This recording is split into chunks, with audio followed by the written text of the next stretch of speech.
अगर तुम लोग अभी से रिवीजन करके रखते हो तो तुम्हारा ये बेनिफिट होगा कि लास्ट के टाइम में तुम्हें ज़्यादा प्रॉब्लम फेस नहीं करना पड़ेगा।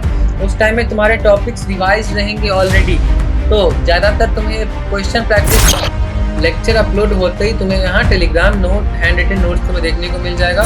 साथ ही साथ कोई लेक्चर से रिलेटेड तुम्हारा कोई एकेडमिक तुम्हारा कोई डाउट है, ठीक है,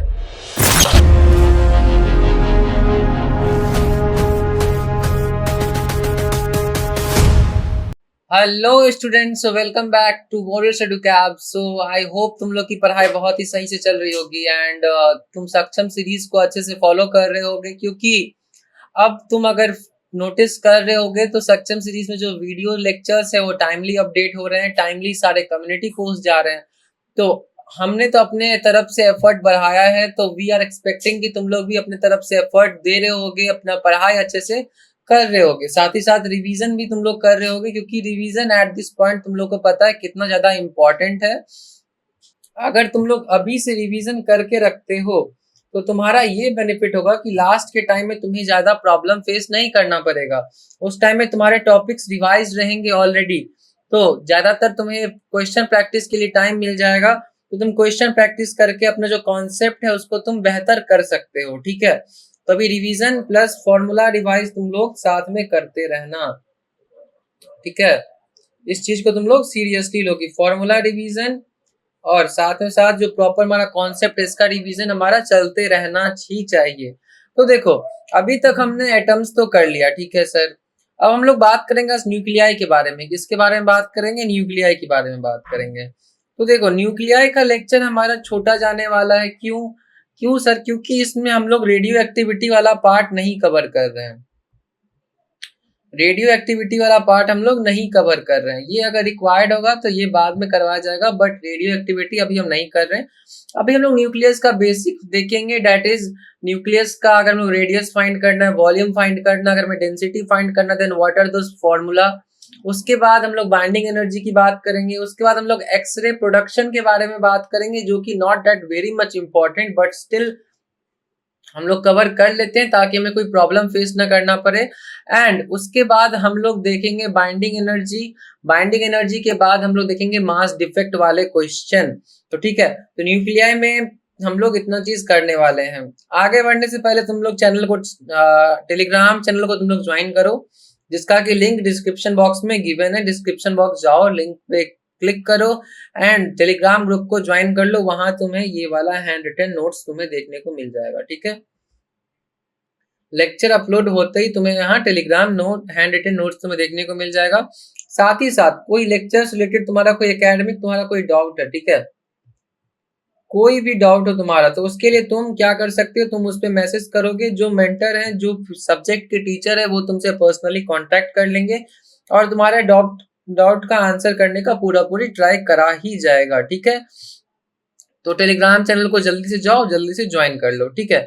इसके बाद हम लोग आगे मूव करते हैं, क्या क्या टॉपिक हमें कवर करना है। तो पहला टॉपिक हमारा एक्सरे है, तो चलो देखते हैं। तो देखो, एक्सरे में हमारे पास फर्स्ट क्या, एक्सरे इलेक्ट्रोमैग्नेटिक वेव। जैसा कि हमने पहले भी देखा है, एटॉमिक स्ट्रक्चर में भी हमने देखा था, जब हम लोग इलेक्ट्रोमैग्नेटिक वेव की बात कर रहे थे, उस टाइम हम लोगों ने एक ऑर्डर ड्रॉ किया था कि Russian magician introduced a very unusual x-ray game. In that case हम लोगों ने इलेक्ट्रोमैग्नेटिक वेव में एक्सरे पढ़ा था। तो यहाँ क्या बोल रहा है कि x-rays are electromagnetic waves with wavelength between 0.1 angstrom to 100 angstrom. ये वाला जो हमारे पास डेटा है, ये डेटा याद करने के लिए है। ये डेटा तुम्हें ध्यान में रहना चाहिए कि एक्सरेज का जो वेवलेंथ है वो कितना रहता है, 0.1 से 100 एंगस्ट्रॉम के बीच में, ठीक है सर। उसके बाद टाइप्स ऑफ एक्सरेज, कौन कौन से एक्सरेज होते हैं। तो फर्स्ट है हार्ड एक्सरे। हार्ड एक्सरे का क्या क्या प्रॉपर्टीज है, हायर एनर्जी। हार्ड एक्सरे में हमें हायर एनर्जी देखने को मिलेगा। Second, higher frequency. जो फ्रीक्वेंसी होता है हार्ड एक्सरेज का वो ज्यादा होता है।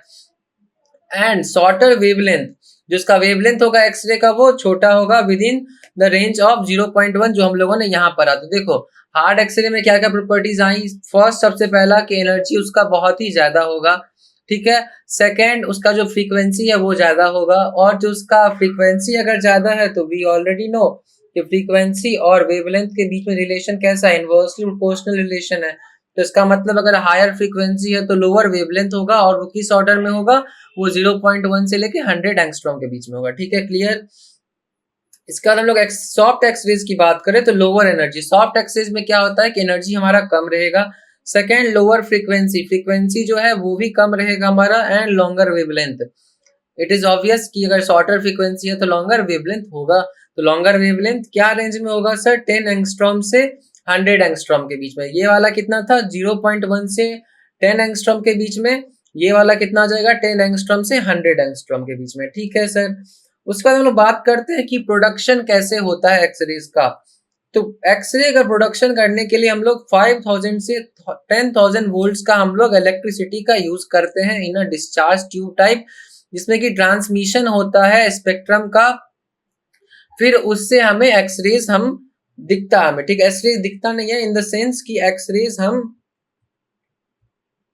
एक्सरेज वेव्स को हम प्रोड्यूस करते हैं। ठीक है, तो हम लोगों ने क्या देखा कि एक्सरे के बारे में देखा, एक्सरे का क्या होता है कि वेवलेंथ का हम लोग ये चीज ध्यान रखेंगे, 0.1 टू 100 एंगस्ट्रॉम। इसमें एक होता है हार्ड एक्सरे, इसमें एक होता है सॉफ्ट एक्सरे, एंड इसका प्रोडक्शन कितना से कितना, 5000 से 10,000 वोल्ट के इलेक्ट्रिक करंट के बीच में इसका प्रोडक्शन होता है। ठीक है, इतना चीज हम लोग ध्यान में रखेंगे। ठीक है, आगे देखते हैं kinetic energy of the electron. The kinetic energy of the electron just before it hits the target approximately E V not. देखो, तो ये वाला जो हमारा स्लाइड है, ये फोटो इलेक्ट्रिक इफेक्ट को डिवाइस करने के लिए। देखो, जब हमारा इलेक्ट्रॉन आके स्ट्राइक करता है किसी भी सरफेस पे, तो जो काइनेटिक एनर्जी होता है वो ई वी नॉट होता है बिफोर स्ट्राइकिंग।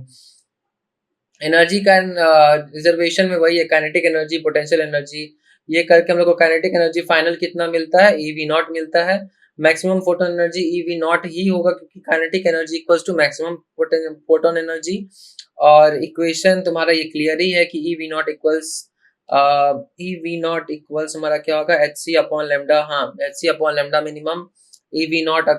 ये हम लोगों ने सब कुछ करके रखा है, ये हम लोगों ने सब कुछ करके रखा है, तुम्हें ध्यान में ये सब होना चाहिए, इसलिए मैंने बीच में इस स्लाइड को ऐड करा ताकि तुम्हारा रिवीजन हो जाए। ठीक है, अब इसके बाद हम लोग बात करते हैं कैरेक्टरिस्टिक ऑफ एक्सरेज। तो एक्सरेज कैरेक्टरिस्टिक बात हम लोगों ने पहले ही करी कि वेवलेंथ क्या होता है सर इसका, वेवलेंथ सर इसका होता है छोटा। फ्रीक्वेंसी कैसा होता है सर इसका, फ्रीक्वेंसी होता है इसका सर ज्यादा। और सर हमने एक और प्रॉपर्टी क्या देखा था, हायर एनर्जी, जो एक्सरेज का एनर्जी होता है वो ज्यादा होता है, हायर एनर्जी होता है सर। ठीक है, तो these are the characteristics of what, characteristics of x-rays. ठीक है सर।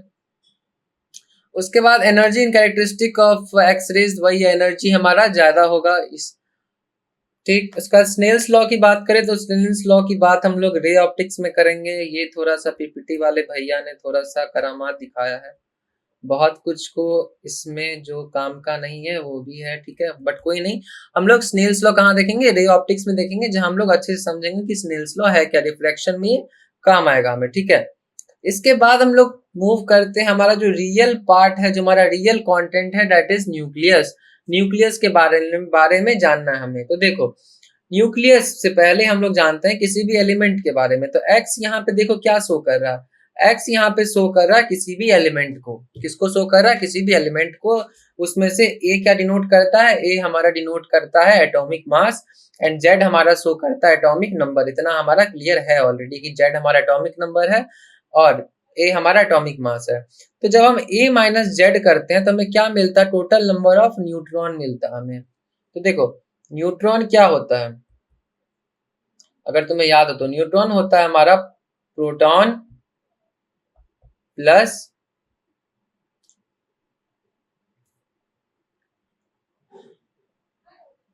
न्यूट्रॉन। तो ये हमारा होता है न्यूरॉन, दैट इज ये हमारा न्यूक्लियन के अंदर होता है। ठीक है, ये हमारा न्यूक्लियन कहलाता है। ठीक है, अब इसमें से अगर हम फाइंड करना चाहे कि न्यूट्रॉन क्या है, तो इसके लिए हम total mass that is A minus number of proton, number of proton करेंगे तो हमें क्या मिल जाएगा, टोटल नंबर ऑफ न्यूट्रॉन मिल जाएगा। तो a माइनस जेड से हमें क्या मिलेगा, टोटल नंबर ऑफ न्यूट्रॉन मिलेगा। तो कोई भी अगर हमारे पास एलिमेंट दिया रहे मान लो, तो उस एलिमेंट में अगर हमसे पूछे कि उसका टोटल नंबर ऑफ न्यूट्रॉन क्या है, इन दैट केस हम लोग क्या करेंगे कि atomic mass minus atomic number, क्या करेंगे, atomic mass minus atomic number. तो उससे हम लोग को क्या मिलेगा, उससे हम लोग को मिल जाएगा टोटल नंबर ऑफ न्यूट्रॉन मिल जाएगा। ठीक है, उसके बाद हम लोग मूव करते हैं कि हमारे पास जो न्यूक्लियस है, लाइक ये मान लो ये हमारे पास एक एटम है। ठीक है, एटम के अंदर ये हमारा न्यूक्लियस आ गया। ठीक है, अब इस न्यूक्लियस की अगर मैं बात करूं रेडियस कितना है इसका, तो उसके लिए हमारे पास फॉर्मूला आता है, that formula is are naught A to the power 1/3। क्या है हमारा formula, R naught A to the power 1-3, R naught A to the power 1/3 होता है हमारा radius of neutron, nucleus, sorry radius of nucleus. ठीक है, इसमें से कि आर नॉट का हमारा वैल्यू कितना होता है सर, आर नॉट का वैल्यू होता है हमारा 1.2 into 10 to the power I think -15, -15 metre, जिसको कि हम लोग और क्या लिख सकते हैं 1.2 फर्मी मीटर।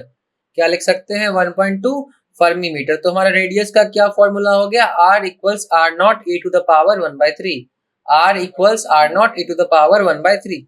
अब बात करें इस हमारे पास जो न्यूक्लियस है इसके वॉल्यूम की,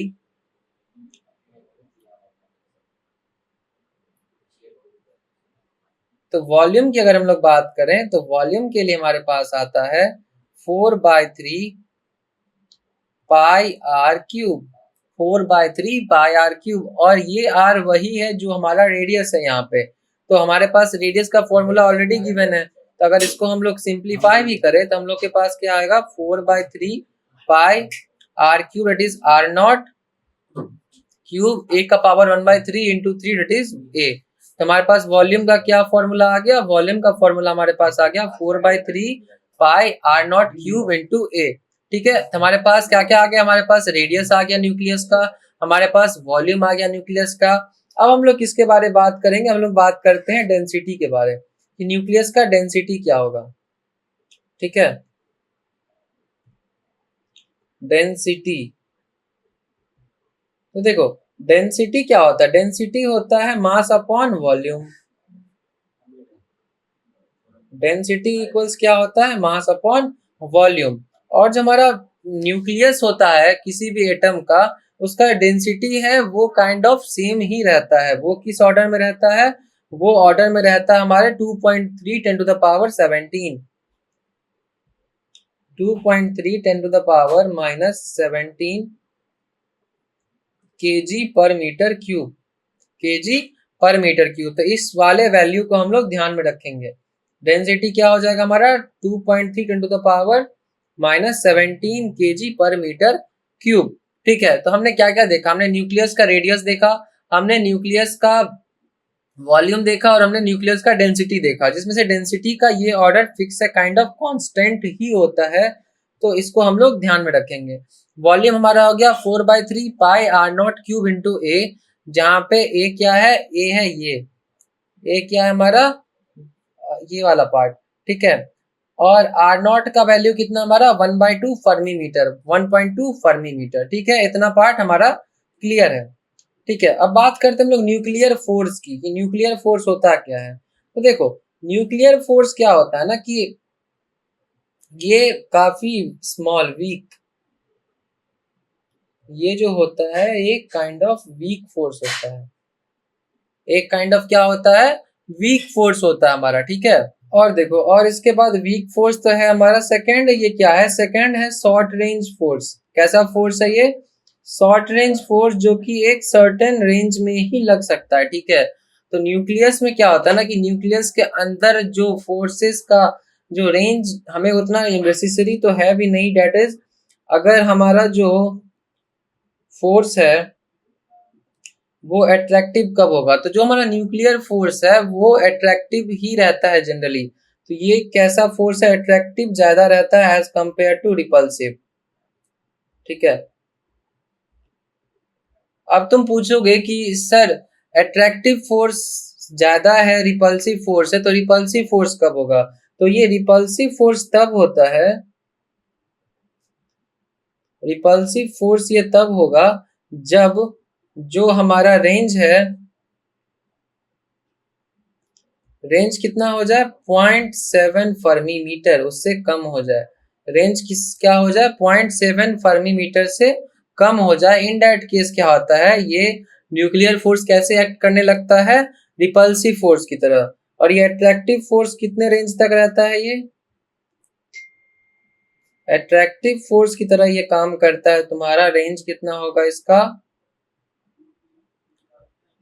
0.7 से 2.5 फर्मीमीटर, 0.7 से 2.5 फर्मीमीटर। जब इसके बीच में रेंज रहेगा हमारा, तो न्यूक्लियर फोर्स कैसा काम करेगा, अट्रैक्टिव फोर्स की तरह काम करेगा। तो ये कुछ इसके प्रॉपर्टीज हैं, जो प्रॉपर्टीज हमें ध्यान में रहने चाहिए।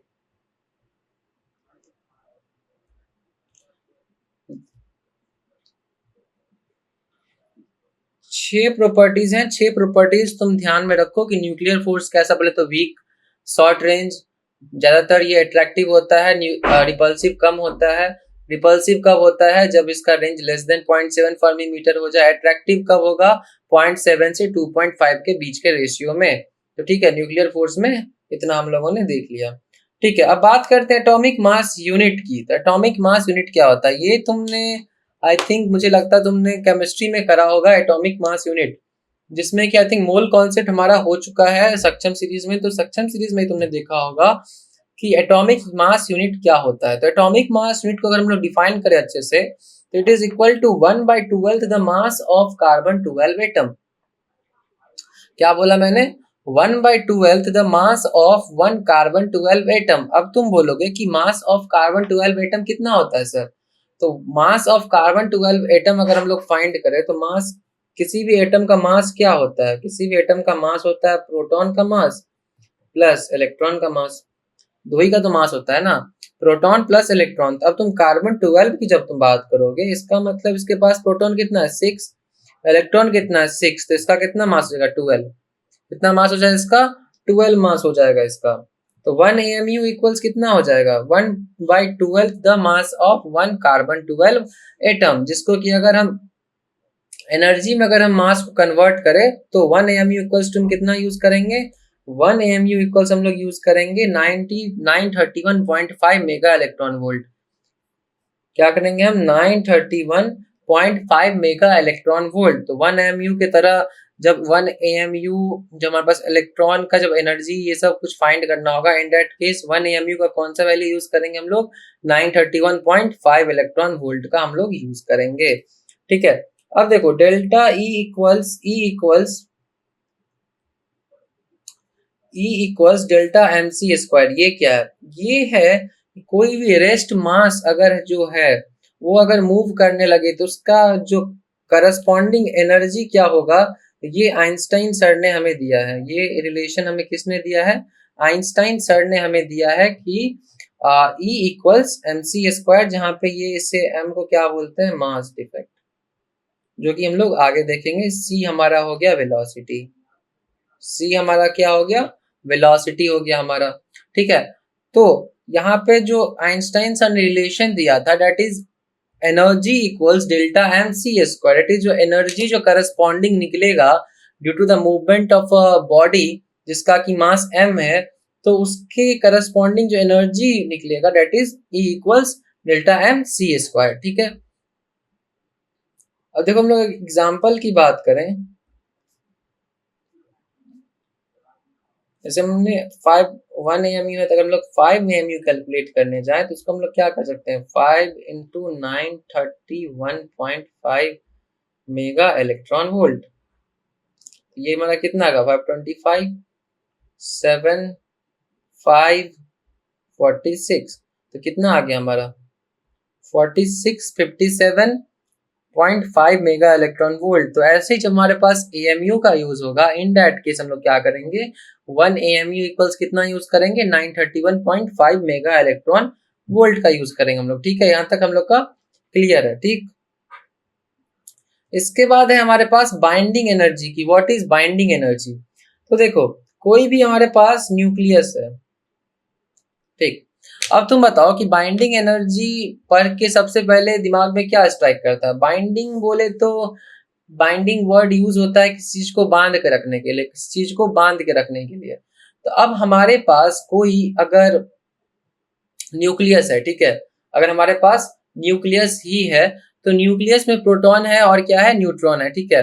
तो अगर हम न्यूक्लियस से प्रोटॉन और हम न्यूट्रॉन को अगर हम बाहर निकालने की कोशिश करें, तो उससे क्या होगा कि हमारा जो न्यूक्लियस है, हमारे न्यूक्लियस का क्या होगा कि मास कम होगा। न्यूक्लियस का क्या होगा, मास कम होगा।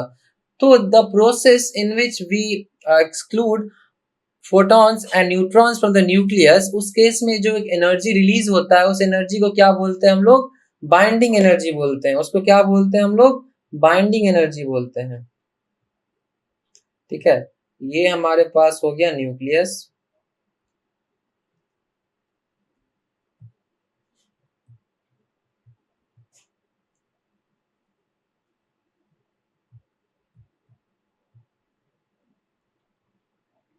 न्यूक्लियस इसके साथ प्लस अगर हम बाइंडिंग एनर्जी अगर हम डालेंगे, तो हमको क्या मिलेगा? Proton plus neutron.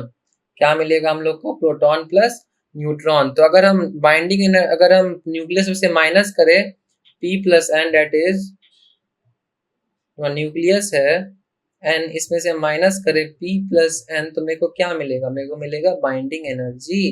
Date is binding energy release होगा। बाइंडिंग एनर्जी क्या होगा? रिलीज होगा in the case when we remove proton and neutron from what? From nucleus, ठीक है। और बाइंडिंग एनर्जी का हमारे पास फॉर्मूला है, that formula is very important, that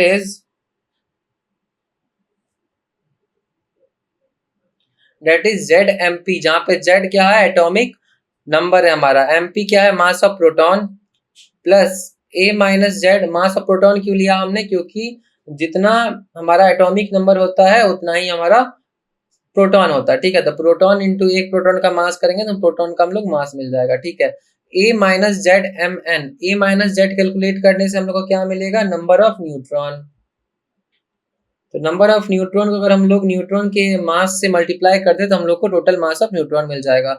तो प्रोटॉन प्लस न्यूट्रॉन का mass minus mass of nucleus, minus mass of nucleus into C square हम लोग करेंगे तो हम लोग को बाइंडिंग एनर्जी मिल जाएगा, that is equals to delta M C square. That is equals to delta M C square. मतलब जो हमारा ये डेल्टा एम है, डेल्टा एम इक्वल्स टू क्या हो जाएगा? डेल्टा एम इक्वल्स टू हम लोग का हो जाएगा Z into M P plus A minus Z M N minus mass of nucleus. तो ये हमारा क्या हो जाएगा? डेल्टा एम, जिसको कि हम लोग क्या बोलते हैं? हम लोग बोलते हैं मास डिफेक्ट। इसको हम लोग क्या बोलते हैं? Mass defect. तो जब हम लोग बाइंडिंग एनर्जी फाइंड करते हैं तो बाइंडिंग एनर्जी के लिए हम लोग ऐसे भी लिख सकते हैं, डेल्टा एम इंटू सी स्क्वायर। क्या लिख सकते हैं? डेल्टा एम इंटू सी स्क्वायर, जहां पे डेल्टा एम क्या है?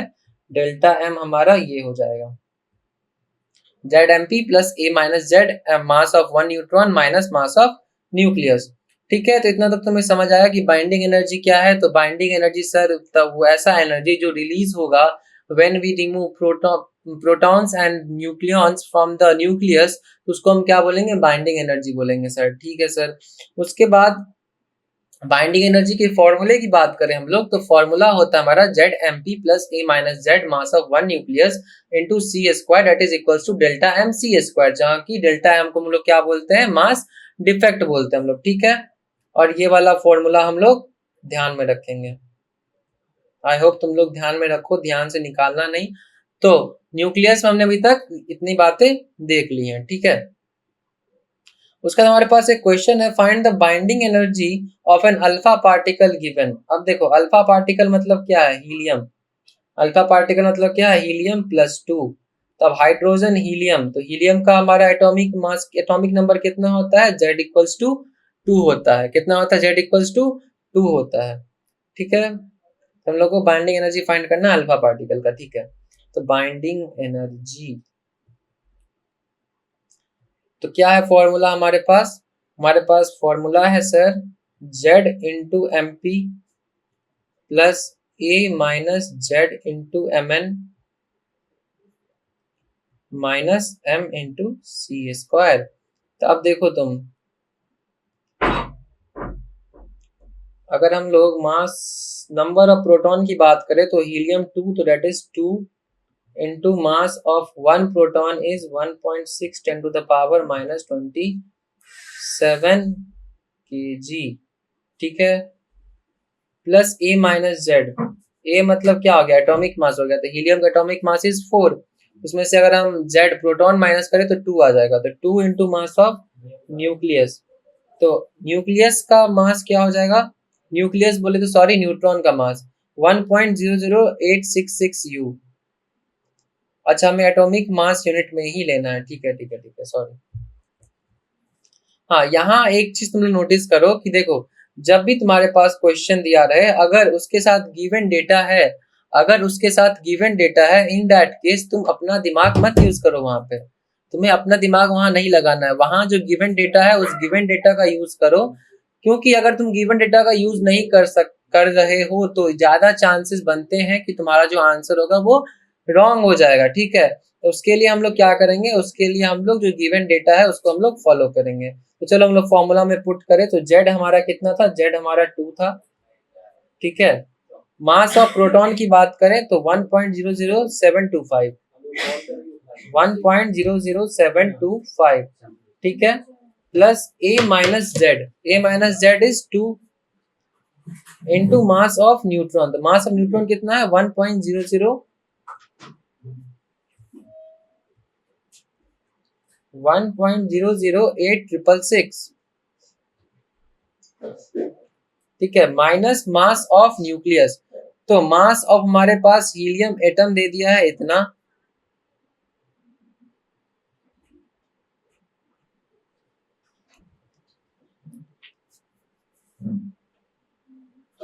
हीलियम एटम का हमारे पास मास है 4.00260, ठीक है। तो इससे हम लोग न्यूक्लियस का मास कैसे फाइंड करेंगे, तो न्यूक्लियस का मास फाइंड करने के लिए हमें क्या करना होगा कि पूरे मास में से हमें माइनस करना होगा, पूरे मास में से क्या माइनस करना होगा हमें, m माइनस, माइनस हमारा हो जाएगा मास ऑफ न्यूट्रॉन, जो कि हमारे पास यहाँ गिवन है, यहाँ पे मिसिंग है मास ऑफ न्यूट्रॉन, न्यूक्लियस, ठीक है, मास of nucleus of helium atom हमारे पास गिवन है 4.00260।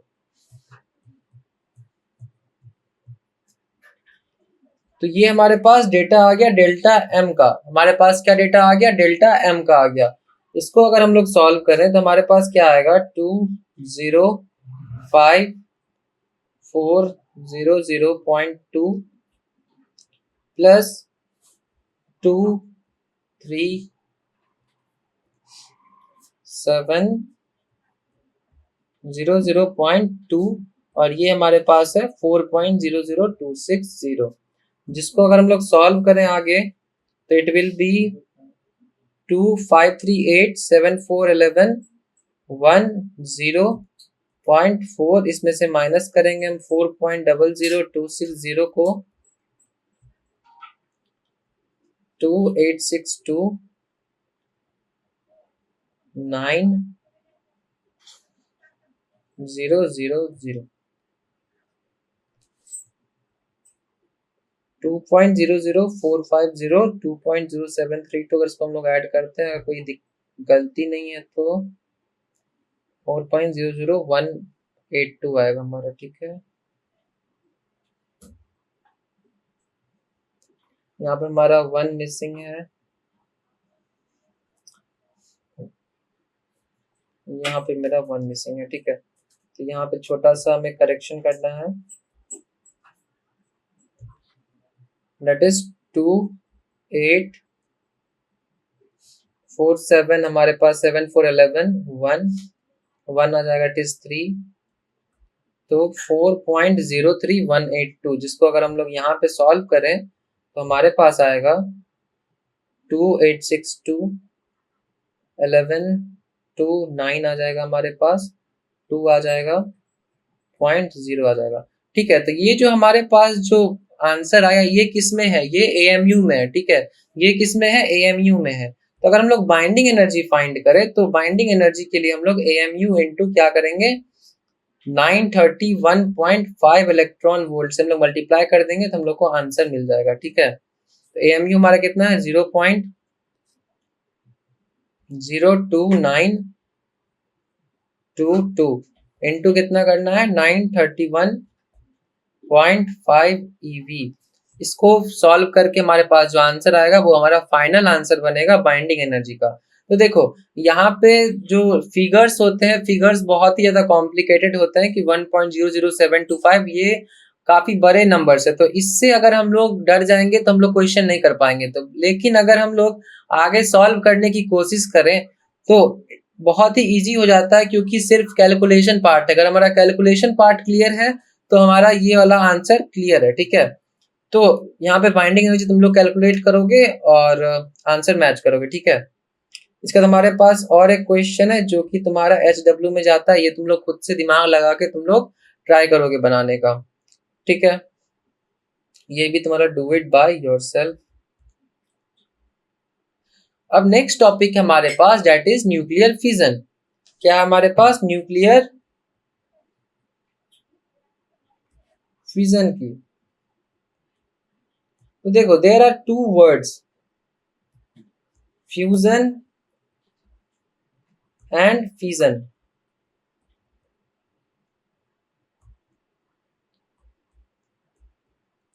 फ्यूजन में देखो क्या होता है, फ्यूजन में दो मासेस एक साथ आते हैं, दो मासेस एक साथ आते हैं, समथिंग इज फ्यूजिंग। ठीक है, और फिजन में क्या होता है कि एक बड़ा मास में से दो मास टूट रहा है, बड़ा मास में से दो मास निकल रहा है उसमें से। ठीक है, तो फ्यूजन में हम लोग दो पार्टिकल्स या दो बॉडी साथ में आके एक बड़ा पार्टिकल का फॉर्मेशन होता है। और फिजन में क्या होता है कि एक जो पूरा का पूरा पार्टिकल हमारा वो डिफरेंट टू पार्ट्स में वो डिवाइड होता है, वो डिफरेंट टू पार्ट्स में टूटते हैं इनटू स्मॉलर पार्टिकल्स। ठीक है, तो फ्यूजन और फिजन का हमारा ये वाला पार्ट क्लियर है। इसके बाद देखो जो हमारा न्यूक्लियस का जो स्टेबिलिटी होता है, न्यूक्लियस का जो हमारा स्टेबिलिटी होता है वो किस पे डिपेंड करता है, वो हमारा डिपेंड करता है बाइंडिंग एनर्जी अपॉन ए। ए बोले तो क्या, ए बोले तो एटॉमिक मास, ए बोले तो एटॉमिक मास। तो अगर हमारा बाइंडिंग एनर्जी और एटॉमिक मास का जो हमारा रेशियो है वो जितना ज्यादा रहेगा, वो जो हमारा स्टेबल है, हमारा स्टेबिलिटी है हमारा वो ज्यादा होगा। लाइक अगर स्टेबल वो होता है जिसका रेशियो इज मोर, जिसका रेशियो इज मोर। तो हमारे पास क्वेश्चन हमें देखने को मिलता है कि लाइक किसी भी स्पेसिफिक एटम के लिए हमारे पास बाइंडिंग एनर्जी गिवन है और उस एटम के बारे में बताया गया है हमको कि what is the atomic mass and what is atomic number of that atom. तो उस केस में अगर हमें न्यूक्लियर स्टेबिलिटी हमें फाइंड करना है तो उस केस में क्या करेंगे, हम रेशियो फाइंड करेंगे। अब हम किस चीज का रेशियो फाइंड करेंगे, हम रेशियो फाइंड करेंगे binding energy upon atomic mass की। किसकी रेशियो होगी, बाइंडिंग एनर्जी और एटॉमिक मास की। उसमें क्या होगा कि जिसका रेशियो हमारा ज्यादा होगा वो ज्यादा स्टेबल होगा, जिसका रेशियो ज्यादा होगा वो ज्यादा हमारा स्टेबल होगा। तो ratio is directly proportional to stability. अगर ज्यादा रेशियो तो ज्यादा स्टेबल, कम रेशियो कम स्टेबल। तो ये वाला पॉइंट क्लियर रखो कि रेशियो जिसका ज्यादा होगा वो ज्यादा स्टेबल होगा हमारा। ठीक है, इस चीज को हम लोग ध्यान में रखेंगे। और अगर हम लोग देखें कि अगर जो हमारा बाइंडिंग एनर्जी मैक्स है,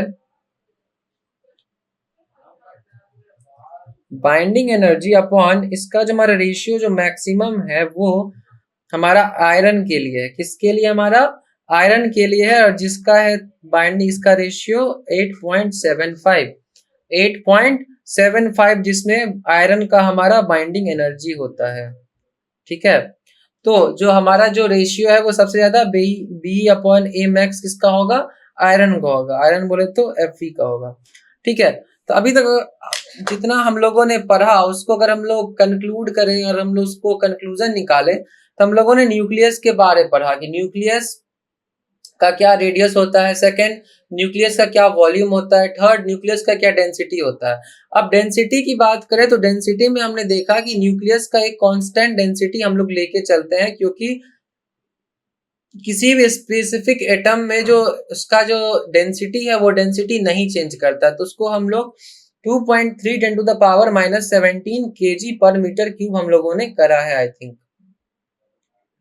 या यहाँ पर हम लोगों ने देखा है कि 2.3 ten to the power -17 kg per metre cube. साथ ही हम लोगों ने रेडियस देखा, दैट इज 1.2 फर्मी मीटर। इसका आर नॉट हो जाएगा, ए हमारा एटॉमिक मास का पावर 1/3, वॉल्यूम हमारा हो जाएगा 4/3 पाई आर क्यूब। ठीक है, उसके बाद हम लोगों ने देखा कि न्यूक्लियर फोर्स, न्यूक्लियर फोर्स क्या है कि शॉर्ट रेंज का फोर्स है। उसका जो मैग्नीट्यूड है, मैग्नीट्यूड उसका रिपल्सिव हो जाता है जब 0.7 फर्मी मीटर से कम का हमारा रेंज होगा।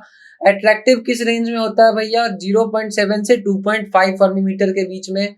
ठीक है, अगर 2.5 फर्मी मीटर से अगर ज्यादा अगर हो गया तो उसका जो हमारा वैल्यू हो जाता है, मैग्नीट्यूड हो जाता है, वो एटलीस्ट नेग्लिजिबल हो जाता है। वो नेग्लिजिबल हो जाता है, उसका जो चेंज है बहुत ड्रास्टिक चेंज हमें देखने को मिलता है न्यूक्लियर फोर्स में। उसके बाद हम लोगों ने एटॉमिक मास देखा कि 1 AMU का मतलब क्या है, that is 1/12 the mass of 1 carbon 12 atom, 6 proton plus 6 electron. और 1 AMU को अगर हम लोग मीटर मेगा इलेक्ट्रॉन वोल्ट में देखें तो 931.5 मेगा इलेक्ट्रॉन वोल्ट। फिर हम लोगों ने आइंस्टीन का जो रिलेशन देखा, E equals delta M C square. फिर हम लोगों ने बाइंडिंग एनर्जी में मास डिफेक्ट देखा, दैट इज डेल्टा एम, जिसका की वैल्यू होता है Z, that is atomic number mass of proton plus E minus Z into mass of neutron minus m बोले तो mass of nucleus। ठीक है, इतना चीज हमारा क्लियर होगा, इंटू सी स्क्वायर करेंगे तो हम लोग को बाइंडिंग एनर्जी मिल जाएगा। और बाइंडिंग एनर्जी क्या होता है कि जब हमारा जो न्यूक्लियस है वो टूटता है प्रोटॉन और न्यूट्रॉन में, तो उस केस में जो एनर्जी रिलीज होता है उसको हम लोग बोलते हैं बाइंडिंग एनर्जी, उसको हम लोग बोलते हैं बाइंडिंग एनर्जी। उसके बाद ये क्वेश्चन हम लोगों ने करा, जिस क्वेश्चन में कि हमारे पास डेटा गिवन है, और यहाँ पे एक चीज गलती अलर्ट है तुम्हारे लिए कि तुम्हारे लिए गलती अलर्ट है कि तुम्हारा जो कैलकुलेशन होगा, कैलकुलेशन में तुम जो डेटा गिवन है क्वेश्चन में तुम उसका यूज करो, इंस्टेड तुम अपने से डेटा को ही यूज करो। ठीक है, क्योंकि ज्यादा चांसेस ये होता है कि जितने भी ऑप्शंस बनते हैं एग्जाम में वो इन डेटा को कंसिडर करके बनाए जाते हैं, तो अगर तुम खुद का डेटा ले रहे हो तो ज्यादा चांसेस है कि वो गलत हो सकता है। ठीक है, तो हम लोग डेटा को अगर फॉलो करें अच्छे से तो, और अगर थोड़ा सा कैलकुलेशन करना पड़ेगा हमें, तो हमारा आंसर आ जाता है। ठीक है, यहाँ पे तुम लोग इस वाले पार्ट में कैलकुलेशन का देख लेना, क्योंकि कैलकुलेशन यहाँ पे कॉम्प्लिकेटेड है और टाइम हमारे पास कम है, तो ये वाला कैलकुलेशन वाला पार्ट तुम लोग देख लेना। बाकी आई डोंट थिंक कहीं पे कोई प्रॉब्लम होगा कॉन्सेप्ट में।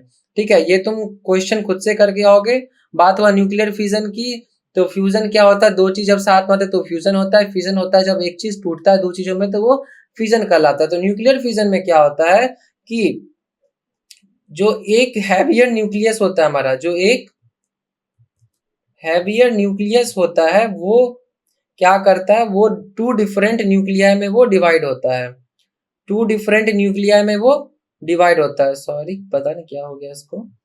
हाँ, न्यूक्लियस में ये डिवाइड होता है 1 और 2 में। ठीक है, तो इससे क्या होता है कि उसका जो मास है हमारे पास, मास का चेंज हमें देखने को मिलता है, साथ में साथ हम लोग बाइंडिंग एनर्जी देखने को मिलता है चेंज में।